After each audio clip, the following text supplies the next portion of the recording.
बच्चों, आज के इस वीडियो में आपका बहुत बहुत स्वागत है। मैं आपको महाभारत के पाठों को पढ़ा रही हूँ और मैंने 27 तक के पाठ आपको पढ़ा दिए हैं। आज बारी है पाठ 28, पांडवों और कौरवों के सेनापति।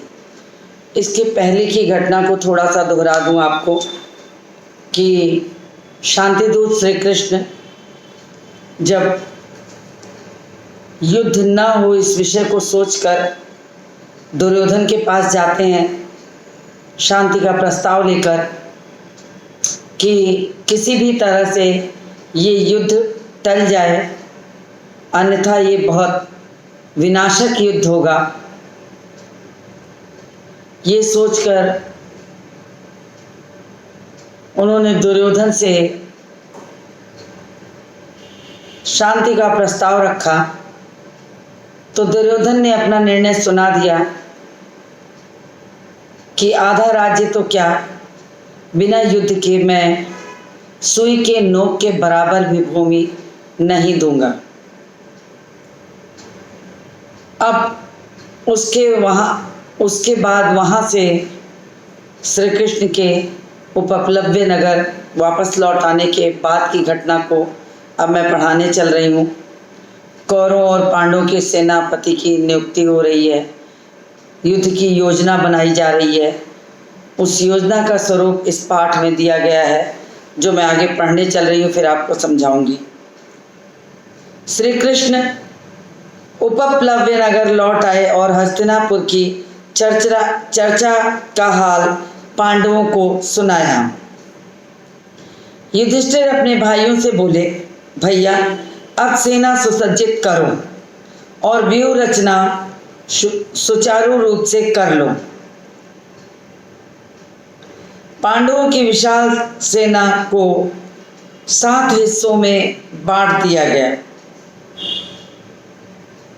अब युधिष्ठिर ने निर्णय कर लिया अपने भाइयों से। उन्होंने कहा कि भाइयों अब सेना सुसज्जित करो, व्यूह की रचना करो, जैसे भी हो अब सेना के युद्ध की तैयारी शुरू कर दो। अब पांडवों की विशाल सेना को 7 हिस्सों में बांट दिया गया।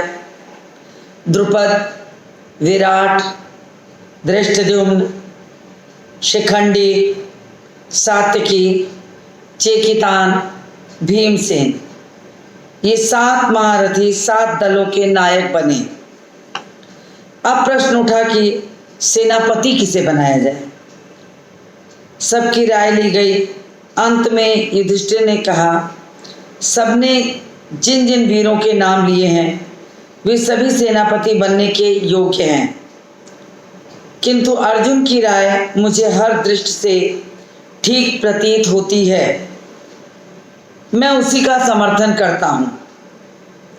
धृष्टद्युम्न को ही सारी सेना का नायक बनाया जाए, यानी कि जितने लोगों का निर्णय लिया गया, द्रुपद, विराट, धृष्टद्युम्न, महारथी, शिखंडी, सात्यकी, चेकितान, भीमसेन, सभी तो महारथी थे और सभी अपने अपने दल के नेता के रूप में थे, नायक के रूप में थे। लेकिन अंततः निर्णय ये हुआ कि धृष्टद्युम्न को ही सारी सेना का नायक बना दिया जाए, यानी सेना की नियुक्ति के नाम पर धृष्टद्युम्न को जिम्मेदारी दी जाए। अब वीर कुमार धृष्टद्युम्न को पांडवों की सेना का नायक बना दिया गया। उनका विधिवत अभिषेक हुआ। सारे दिशाओं में उनकी जय जयकार गूंजी और सेना जय जयकार करती हुई पांडवों की जो सेना थी मैदान में आ पहुंची, यानी युद्ध का प्रारंभ हो गया, बिगुल बज गया, युद्ध होना सुनिश्चित हो गया था। उधर कौरवों की सेना के नायक थे भीष्म पितामह। भीष्म ने कहा क्या? भीष्म ने ये कहा, युद्ध का संचालन करके अपना ऋण अवश्य चुका दूंगा, लड़ाई की घोषणा करते समय मेरी सम्मति किसी ने नहीं ली थी। इसी कारण मैंने निश्चय कर लिया था कि जानबूझकर स्वयं आगे होकर पांडुपुत्रों का वध मैं नहीं करूंगा। भीष्म पितामह तो ये चाहते थे कि युद्ध हो ही ना, लेकिन सभा में जब इस चीज का निर्णय किया जाने लगा तब उनसे किसी ने सहमति मांगी नहीं। भीष्म पितामह को यह लग रहा था कि दुर्योधन का सबसे प्रिय तो कर्ण है और शुरू से ही मेरी सहमति का विरोध करता आया है कर्ण। अतः अच्छा हो कि अगर वह सेनापति बन जाए तो मुझे कोई आपत्ति नहीं होगी। भीष्म पितामह ने अपना निर्णय दिया कि कर्ण को सेनापति बना दो, मुझे कोई आपत्ति नहीं होगी। कर्ण का उद्दंड व्यवहार भीष्म को सदा से बहुत खटकता था, बहुत बुरा लगता था। कर्ण ने भी जिद पकड़ ली थी कि जब तक भीष्म रहेंगे तब तक वह युद्धभूमि में प्रवेश नहीं करेगा, और भीष्म के मारे जाने के बाद वो लड़ाई में भाग लेने और भाग लेगा, लेकिन सिर्फ अर्जुन से युद्ध करेगा। अर्जुन के अलावा वो किसी से भी युद्ध नहीं करेगा। दुर्योधन ने सब सोच समझकर पितामह भीष्म की शर्त मान ली और अंततः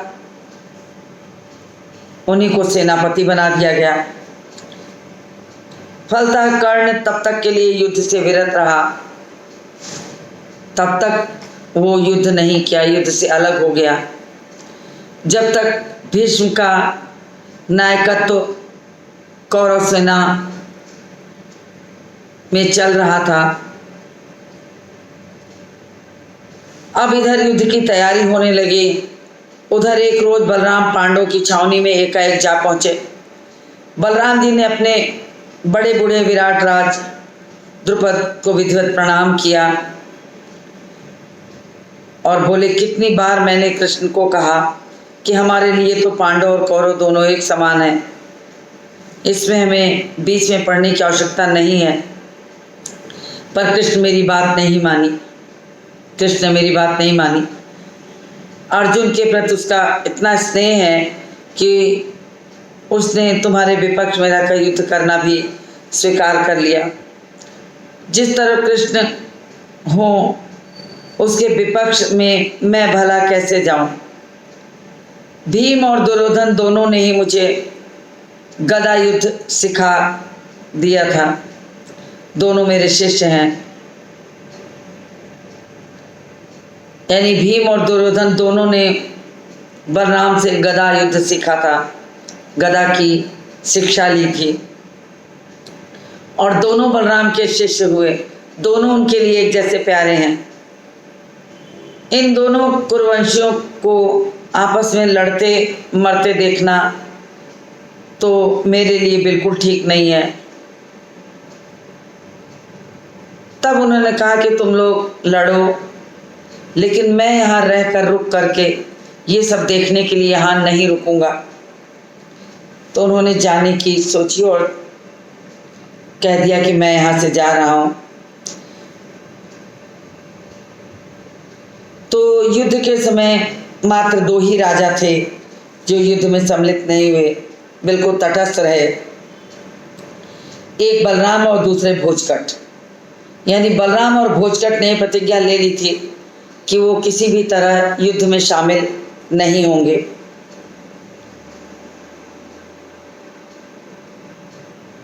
अब भोजकट के राजा रुक्मी की छोटी बहन रुक्मिणी श्री कृष्ण की पत्नी थी। कुरुक्षेत्र में जब युद्ध का समाचार रुक्मी ने सुना तो वो भी एक अक्षौणी सेना लेकर युद्ध में शामिल हो गया। उसने सोचा ये अच्छा अवसर है वास्तव की मित्रता प्राप्त कर लेने के लिए, सबसे अच्छा होगा, ठीक रहेगा। इसलिए वह पांडवों के पास पहुंचा। अर्जुन से बोला, पांडुपुत्र, आपकी सेना से शत्रु सेना कुछ अधिक महसूस होती है, इसी कारण मैं आपकी सहायता करने आया हूं। अर्जुन हंस पड़े। उन्होंने रुक्मी से कहा, राजन, आप बिना शर्त के सहायता करना चाहते हैं तो आपका स्वागत है, नहीं तो आपकी जैसी इच्छा। रुक्मी को बड़ा गुस्सा आया, बड़ा क्रोध हुआ। वो अपनी सेना लेकर दुर्योधन के पास चला गया। रुक्मी ने दुर्योधन से भी कहा, पांडवों को तो मेरी मदद की जरूरत नहीं है, इस कारण मैं आपकी सहायता करने आया हूं। तो पांडव ने जिसकी सहायता स्वीकार नहीं की, हमें उसकी सहायता स्वीकार करने की जरूरत नहीं है। दुर्योधन ने ये बात कह दी और रुक्मी की सहायता को ठुकरा दिया। दुर्योधन को लगा कि अगर पांडव सहायता नहीं लिए हैं और वो ले लेगा तो वो छोटा समझा जाएगा, तो उसने सीधे सीधे कह दिया कि अगर पांडव सहायता नहीं लिए हैं तो मुझे भी आपकी सहायता की आवश्यकता नहीं है। अब बेचारा रुक्मी दोनों तरफ से अपमानित होकर के भोजकट वापस लौट गया। अब कुरुक्षेत्र के मैदान में दोनों तरफ सेनाएं बिल्कुल तैयार खड़ी थी। उन दिनों रीति के अनुसार दोनों पक्ष के वीरों की युद्ध नीति पर चलने की प्रतिज्ञाएं ली गई। दोनों पक्ष ने प्रतिज्ञा ली कि हम युद्ध नीति पर चलेंगे। कौरव की सेना की व्यूह रचना देखकर युधिष्ठिर ने अर्जुन को आज्ञा दी कि एक जगह वीरों को इकट्ठे रहकर लड़ना होगा। अतः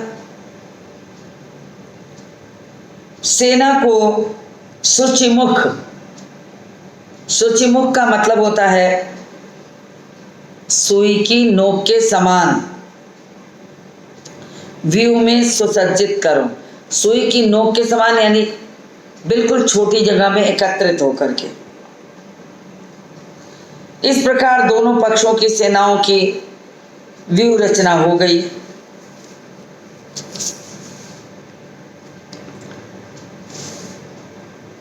और अब युद्ध की तैयारी होने लगी।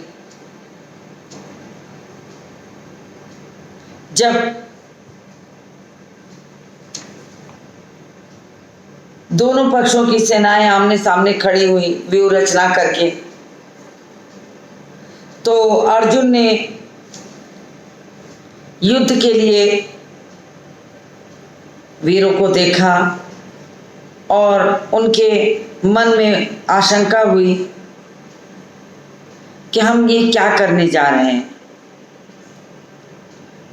उसने अपनी शंका जब श्री कृष्ण पे प्रकट की, जब कहने का तात्पर्य कि जब दोनों कौरवों की सेना और पांडवों की सेना बिल्कुल युद्ध क्षेत्र में आमने सामने खड़ी हो गई, सब एक दूसरे को देखने लगे। अर्जुन ने जब अपने सामने खड़े अपने गुरु, अपने पितामह, अपने भाइयों, तमाम राजाओं को, सबको देखा, तो अचानक अर्जुन के मन में आया कि ये क्या होने जा रहा है, ये तो उचित नहीं है। तो अपनी इच्छा उसने श्री कृष्ण को बताई। तब अर्जुन के इस भ्रम को दूर करने के लिए श्री कृष्ण ने ही कुरुक्षेत्र में ही कर्मयोग यानी गीता का उपदेश दिया, जो विश्वविख्यात है, जिसमें उन्होंने बताया कि तुम ये सब जो देख रहे हो ये माया मोह है। कोई किसी के लिए या किसी का जीवन दाता बन के नहीं हो सकता, बन के नहीं रह सकता। तो कर्म योग की जो वास्तविक विश्वविख्यात गीता का उपदेश है, उसे इसी जगह पर कृष्ण ने अर्जुन को दिया और कहा, सब लोग इसी की राह देख रहे थे कि कब युद्ध शुरू हो। एकाएक पांडवों की सेना के बीच हलचल मच गई।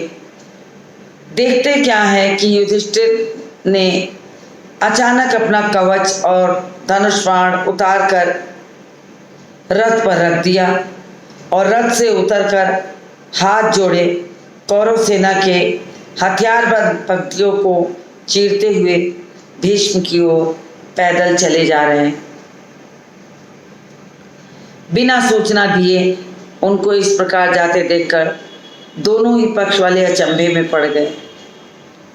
युधिष्ठिर भी चाहते थे कि ये विनाशकारी युद्ध न हो और अंतिम क्षण तक युद्ध को रोकने का प्रयास करते रहे। आमने सामने खड़ी सेना जब खड़ी हो गई तो उन्हें लगा कि इससे और कठिन समय कोई नहीं हो सकता।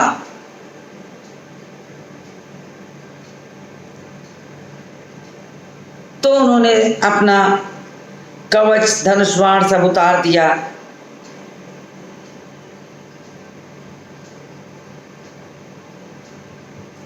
अब उन्हें लगा कि आखिर युधिष्ठिर ने अचानक ऐसा निर्णय क्यों लिया। बिना सूचना दिए आश्चर्य में डालकर उनको इस प्रकार जाते देखकर दोनों ही पक्ष वाले जो थे कौरव और पांडव आश्चर्यचकित थे, अचंभे में थे। अर्जुन तुरंत रथ से कूद पड़ते हैं और युधिष्ठिर के पीछे पीछे कौरव सेना में घुस गए। दूसरे पांडव श्री कृष्ण भी उनके साथ हो लिए। सबको आश्चर्य था कि युधिष्ठिर आखिर क्या करने जा रहे हैं। इतने में श्री कृष्ण बोले, अर्जुन मैं समझ गया कि महाराज युधिष्ठिर की इच्छा क्या है। बिना बड़ों की आज्ञा लिए युद्ध करना अनुचित माना गया है। धर्मराज उसी आज्ञा को लेने पांडवों की सेना में भीष्म पितामह जैसे श्रेष्ठ जनों से आज्ञा लेने के लिए आगे बढ़ गए हैं। शत्रु सेना के हथियारबंद वीरों की कतार को चीरते हुए युधिष्ठिर सीधे पितामह के पास पहुंच जाते हैं, झुककर प्रणाम करते हैं, चरण छूते हैं और कहते हैं कि पितामह, हमने आपके साथ लड़ने का दुस्साहस कर लिया है। कृपया हमें युद्ध की अनुमति दीजिए और आशीर्वाद भी दीजिए कि हम युद्ध में विजय प्राप्त करें। देखिए कितनी अजीबो गरीब स्थिति है। कौरव और पांडव आमने सामने खड़े हैं और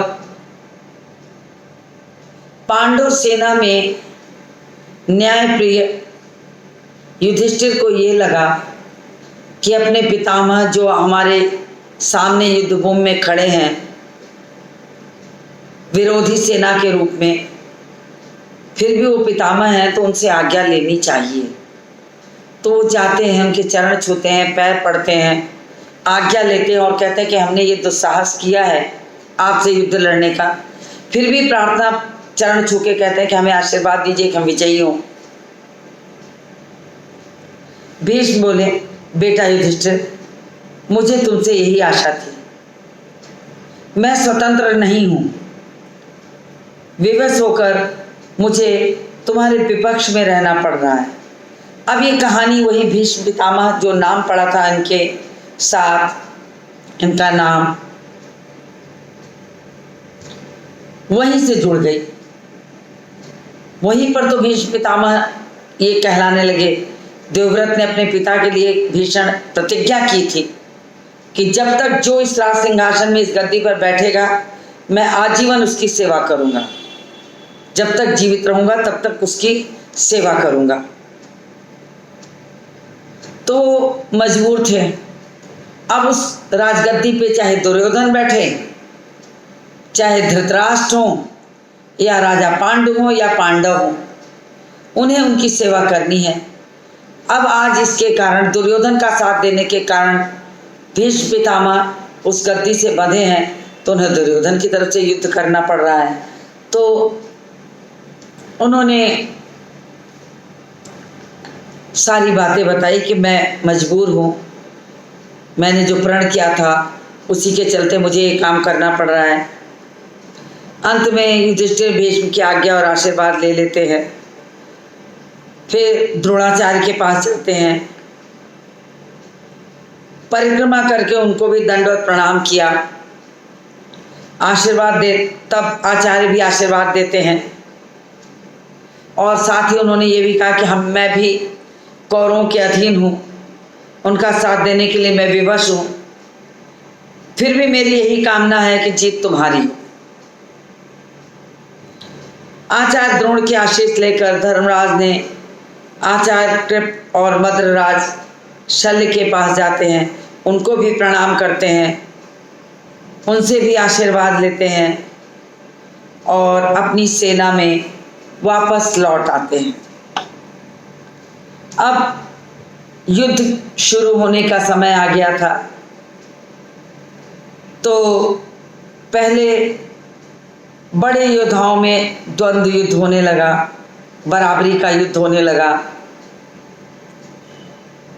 बराबर की ताकत वाले एक ही जैसे हथियार लेकर दो दो की जोड़ी में लड़ने लगे, इसी को द्वंद्व युद्ध कहते हैं। दो दो की जोड़ी में युद्ध हो एक समान हथियार से, तो उसे द्वंद्व युद्ध कहते हैं। अर्जुन के साथ भीष्म, सात्यकी के साथ कृतवर्मा, अभिमन्यु बृहत्पाल के साथ भिड़ गए। अब दो दो का युद्ध हो रहा है, आमने सामने द्वंद्व युद्ध चल रहा है, दो दो का युद्ध हो रहा है। तो भीष्मसेन दुर्योधन से जा भिड़ा, युधिष्ठिर शल्य के साथ लड़ने लगे।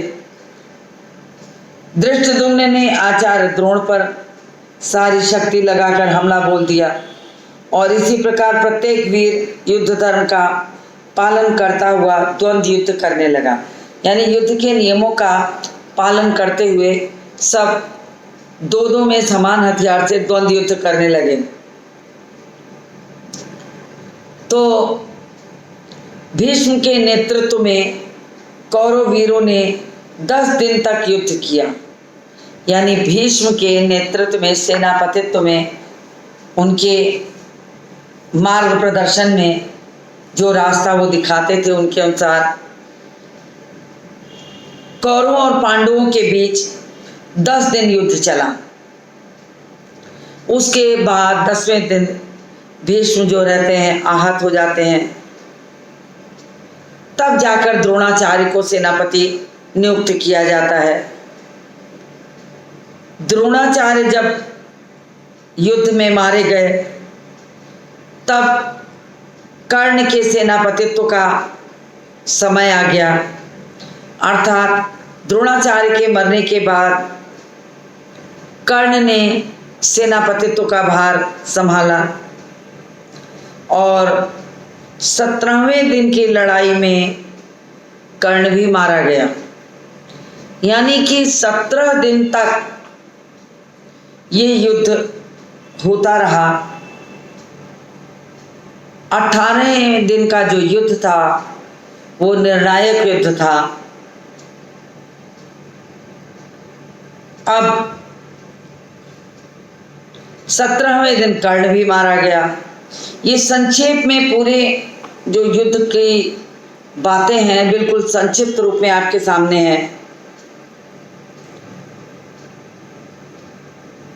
अब शल्य ने कौरव का सेनापति बनकर सेना का संचालन प्रारंभ किया और इस प्रकार कुल महाभारत का युद्ध जो था 18 दिन चला। 17 दिन तक महाभारत का जो युद्ध था वो बिल्कुल बड़े बड़े योद्धाओं के बीच होता रहा। कौरव और पांडवों की सेना के बीच ये पहले से सुनिश्चित कर लिया गया कि सेनापति कौन रहेगा। और जब युद्ध भूमि में कौरव और पांडवों की सेना आमने सामने होती है तो अर्जुन को मोह जग जाता है। वो मोह ऐसा था, जिस पितामह की गोद में खेले हैं, जिस गुरु से शिक्षा ग्रहण की है, आज उन्हीं के सामने उनके विपरीत खड़े रहकर किस तरह वो युद्ध करेंगे, इस बात को वो समझ नहीं पा रहे थे। तो उन्होंने भगवान श्री कृष्ण की शरण ली और कहा कि उनसे ये युद्ध नहीं होगा, कि अपने पितामह और अपने गुरु को अपने ही बाणों से आहत करके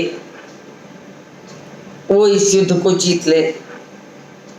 कृष्ण ने बहुत समझाया कि तुम कुछ भी नहीं हो, तुम तो मात्र निमित्त हो, कारण हो। इस युद्ध में तुम्हें एक कारण की तरह प्रयोग किया जा रहा है, सब कुछ पहले से सुनिश्चित है, तो तुम इस युद्ध को करो और निर्णय तक पहुंचाओ। 18-17 दिन के युद्ध में बड़े बड़े वीर युद्ध किए, युद्ध में जुड़े, मारे गए, भीष्म मारे गए, द्रोणाचार्य मारे गए, तमाम ऐसे महान महान योद्धा इस युद्ध में मारे गए। और युद्ध प्रारंभ करने के पहले पांडव कभी बिना नियम के नहीं चलना चाहते थे, तो उन्होंने युद्ध करने के पूर्व ये सोचा कि भीष्म, द्रोणाचार्य, कृपाचार्य, इनसे तो आज्ञा ली नहीं है। यद्यपि पांडव तो युद्ध चाहते ही नहीं थे, वो तो चाहते थे कि किसी तरह 5 गांव भी अगर वो दे दें तो युद्ध नहीं करेंगे, लेकिन दुर्योधन तो इसके लिए भी तैयार नहीं था।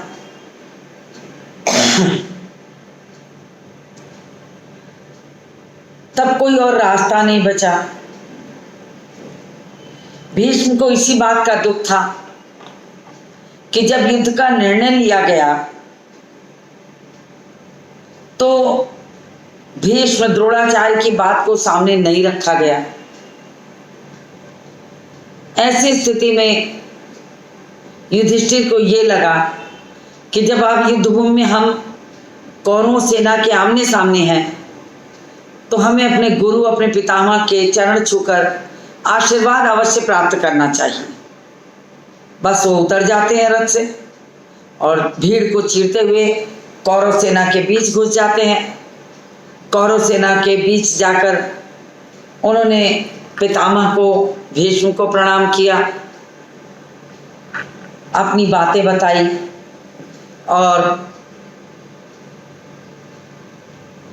सारी बातें बता के आशीर्वाद लिया। साथ ही ये भी कहा कि आप मुझे आशीर्वाद दीजिए कि मैं इस युद्ध में विजयी हूं। ये स्थिति थी उस समय युद्ध के नियम की कि हमारा बैरी अगर सामने वाले युद्ध में भी है और वो श्रेष्ठ है, गुरु है, आचार्य है, तो हमें उसको प्रणाम करना चाहिए। यहां पर यही दिखाया है। शिष्टाचार की ये चरम सीमा है। शिष्टाचार का ये नियम है कि किसी भी स्थिति परिस्थिति में रहो लेकिन अपना शिष्टाचार मत भूलो। तो उन्होंने आज्ञा ले ली। भीष्म ने भी अपनी मजबूरी सुना दी कि मैं मजबूर हूं दुर्योधन का साथ देने के लिए। वो कहानी आप लोग जानते हैं बच्चों।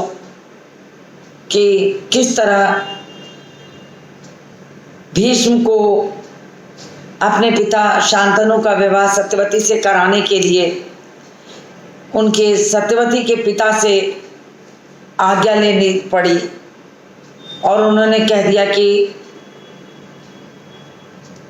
अगर आप ये प्रण ले लें कि मैं जीवन भर स्वयं या मेरी संतान कोई भी राजमोह नहीं करेगी। उन्होंने प्रतिज्ञा ले ली, इसी कारण उनका नाम भीष्म पड़ा।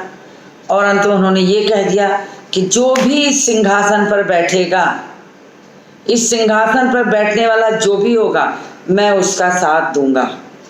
ये उनका निर्णय था। अब दुर्योधन बैठ जाते या राजा पांडु रहते, भीष्म को तो जीवन भर ये आज्ञा पालन करना था।